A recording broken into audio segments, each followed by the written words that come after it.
And you're back with the Business Show on Radio Blue Mountains 89.1, and it's our pleasure to welcome Rob Lees back from Mortgage Choice Penrith and Blue Mountains. Welcome, Rob. Good to be here again. Yeah, and we're so lucky to have you here. We were just saying how nasty that all that stuff in Nice is, and you were there only 6 weeks ago. Yeah, it's really quite sobering and very disturbing, really. Yeah. Very sad. It is very sad. Yeah. But we're here today and we're talking, a topic for today with you is talking about self-employed people. So in what ways is applying for a loan different for a self-employed person compared to someone who's employed in a PAYG arrangement, Rom? I call them normal jobs. Normal jobs. Yeah, I know. I saw it in PAYG, yes, in regular job. Normal people. Yeah, that's right. Yes, not us weirdo business owners. Look, it's all about the income verification, the way that income's verified. That's the main issue. So if you're employed, you get a pay slip every week or every fortnight or whatever, and that becomes, it can be as simple as just one pay slip is sufficient for some lenders to verify your income. Whereas if you're self-employed, it isn't that simple. Your income goes up and down from week to week, month to month, year to year, and normally lenders will want to look at your income over a much longer period. Normally at least a year. Most lenders, it's going to be over a 2-year period. And normally that's verified by way of tax returns. Tax returns are seen as full documentation. It has the same sort of level of assessment, if you like, or the same. It's seen as the same as a PAYG, an employment payslip. That same sort of level. That's full doc. But the other alternative is as a low doc, which is a self-certified form of income declaration, and that's another alternative. But the problem with that is that there's usually there's limits on how much you can borrow if it's a self-certified or low doc income declaration. So, Rob, what are the biggest challenges that self-employed people commonly experience when applying for a loan? Well, it's just in terms of being able to provide sufficient evidence to confirm the income that they're earning. So there might be a lot of reasons for that, and you find this, Peter, people come in and say, yeah, I'm earning X amount of dollars, and it's a bit Is that like earning or Tom revenue? Cruise. Well, that's right. Show me the money. Show me the evidence. Yeah. So we've got to provide evidence to the bank. And there could be lots of reasons why that their income is, why there's not sufficient evidence. So firstly, it may be that their tax returns aren't up to date. So maybe right now lenders will be wanting 2015 tax returns. They're current pretty much until the end of the year. They may not have done their tax return. Or it may be that they've done... Because as a self-employed person, your financial year is slightly different. Well, it's not. It's the same year, but you've got a lot longer, haven't you, to prepare? Yes, because my tax was just done in May for last year. Yes. Do you know what I mean? And then my tax for this financial year we just had will be done in February recognise next that year. and give you a little bit of grace there. So 15 is still current. Yeah. But it might be too that what was reported there is the customer might be saying, well, I'm actually earning more than that now. And yes, because it could be 18 months old. So it could be that the business has grown. It could be that they've written off expenses in the business. It could be that there's been cash income and the tradies do have cash income. It's not all being put through. So there might be a whole lot of reasons why the income is understated. And so it's actually trying to provide that evidence. Or it might be a new business as well that hasn't been operating for 2 years, and the lenders might want you to be in business for 2 years before they'll use your self-employed income for assessment. So therefore it would be wise for a business owner to look at different structures and things to set up. So for me, I employ myself. You're still self-employed. Yes, but I employ myself as a wage earner. So I pay tax and super and stuff like that, so that I can actually show like a weekly wage still going self-employed. I know I'm still self-employed. It's still assessed. It's still assessed. Yes. And that's the thing and a lot of people like yourself will think, I've got a pay slip. But from a lender's perspective, it's just all about you're assessed as self-employed. Sure, but at least you're showing, you're demonstrating a regular income. Yep. It does make it easier from our perspective when it comes to assessing it, but you fall under the same rules. So even if it was your husband or you employed your daughter, for instance, because they're related to that party, they're all... So still got to look at the tax returns and still have to look at over a 12-month period. Sure. Because if you gave yourself a pay increase last week, doubled your income, that isn't going to be sufficient because it's more what you earned in a 12-month period. Sure. Yeah. Okay, cool. One of the catches.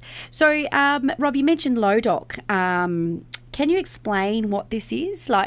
Yeah, because I think a lot of people don't understand what a low doc home loan is. It's probably better. It'd be better to call it alternative documentation. Yes, agreed. And it really comes down to it's an alternative method of income verification, and so the customer would make a self-certified income declaration. It's there, I guess, if the customer hasn't completed their tax returns, and so they can still get some lending. So they might say, yeah, look, I'm earning $100,000 a year. It's just self-certified. The amount's put there. They sign on the dotted line, and there's minimum documentary evidence to support that. Not tax returns, because normally you'd use a tax return. So it might be the BAS statements, last 4 quarters BAS statements. Lenders would look at that and work out whether, and there's a bit of a rule of thumb that they use, based on the sales, if that declaration is reasonable. So if the sales for the year are 80,000 and you're declaring 100,000, they're going to say it's very unreasonable. And there must be other factors that come involved with that too, like longevity of how long we've been in business for? Well, yeah, I mean, it's got to be at least 2 years, but it's more about the income you're earning now. So they might also ask for business trading statements and also an accountant's letter to confirm that. So the accountant's signing off to say, I know this customer, I'm aware of I've looked at his books of account, and this declaration is reasonable. So they're alternative methods to confirm that customer's income. And because gone are the old, what we used to call no-doc loans, aren't they? They don't even exist anymore. That's right. That was where you just signed your application form and said, yeah, I can afford to repay that. Too much risk, and it could. Really? I mean, yeah. Well, they exist at one point before the GFC, right? Hence the GFC in America that created the. Well, they still exist in terms of car loans, so commercial loans, because commercial loans are unregulated by consumer law. So that old-fashioned low doc, no doc income declaration without any evidence still exists when it comes to a lot of commercial finance deals. Wow. So we're talking here about consumer finance where these sorts of requirements are made. So I guess it just reiterates again, the importance of the relationship that you have with your broker and understanding what documentation you have or are able to provide, and then where you would fit. Because, I understand, obviously, because we do the same thing, Rob, but the difference between lenders on what they're going to ask you for, and this is where it's, the term, I agree with you, low doc, as opposed to alternative doc, because it's very different, isn't it, from one lender to the next. So just because you've spoken to your bank and they've said, no, you don't fit our profile, doesn't mean that you're not going to fit. A lot of different policies in the way that it's assessed. But the most disturbing thing really is the changes that are coming and the way that ASIC is looking at this. And I actually think low doc forms of assessment will actually fade out, because ASIC has flagged that they're not really happy with the way that low doc loans are being assessed at the moment. Is there a way that ASIC has the ability to, so if I was a self-employed person and I declared that I was earning $100,000 a year, but then my declaration, I might declare this 18 months ago, and then when I do put my tax through, I've earned half. Yep. Is there any recourse for them to come back and say, well, hang on a minute? Well, look, there could be, but I think what ASIC's angle on this is they're actually putting more responsibility onto us as mortgage brokers and to bankers in the way that the banks assess. So for us to comply with the National Consumer Credit Protection Act, we've got to make sure we're not placing people under hardship. So they're actually putting more responsibility on us to make more inquiries. Well, what I was going to say to you though, with that example you just gave, isn't the most important thing that the loan's being serviced? Isn't that the most important thing? And if that's happening, it actually comes a step back. So before the loan's set up, we have to prove that there's going to be enough income by making.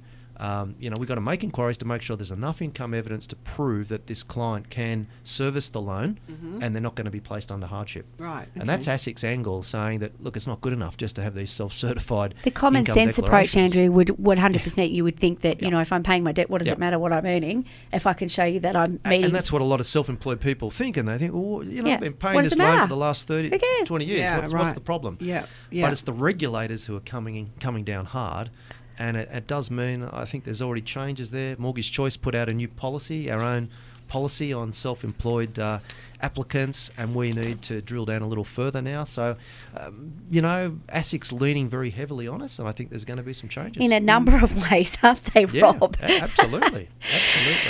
always fascinating as someone who's not in the industry to sit and listen to the two of you. It's like hilarious. And she glazes over and switches off, and then she comes back into the conversation. Not completely. I thought when my question then about servicing the loan was really quite good. Actually, I thought it was pretty good too. I thought I've been hanging around you guys for too long.